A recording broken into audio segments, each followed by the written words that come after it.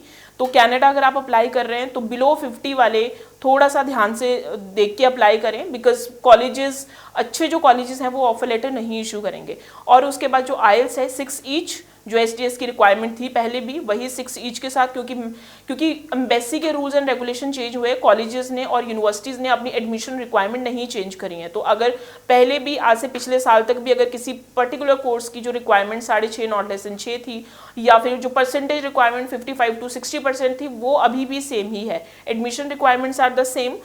High commission की requirement change हुई है तो we will follow the admission requirement जो यूनिवर्सिटी कहती है, सो दैट स्टूडेंट को किसी अच्छे इंस्टीट्यूट और यूनिवर्सिटी से ऑफर लेटर आए और उस यूनिवर्सिटी के बेसिस पे ही वो आगे वीज़ा अप्लाई करे। और यही एक मूल मंत्र है इस टाइम पे कनाडा का वीज़ा लेने का। आप you choose the good college so that you can get the visa, so आपको कोई और प्रॉब्लम ना फेस करनी पड़े। जी चलिए, थैंक यू सो मच। सो बहुत ही महत्वपूर्ण जानकारी ਸਾਡੇ ਨਾਲ ਅਨੀਤਾ ਮੈਮ ਨੇ ਸਾਂਝੀ ਕੀਤੀ ਹੈ। ਸਕਰੀਨ ਤੇ ਨੰਬਰ ਹੈ, ਵੀਡੀਓ ਦੇ ਹੇਠਾਂ WhatsApp ਨੰਬਰ ਹੈ, ਉੱਪਰ ਫੋਨ ਨੰਬਰ ਹੈ, ਦੋਨਾਂ ਤੇ ਮੈਸੇਜ ਜਾਂ ਕਾਲ ਕਰ ਸਕਦੇ ਹੋ। Thank you so much. Thank you.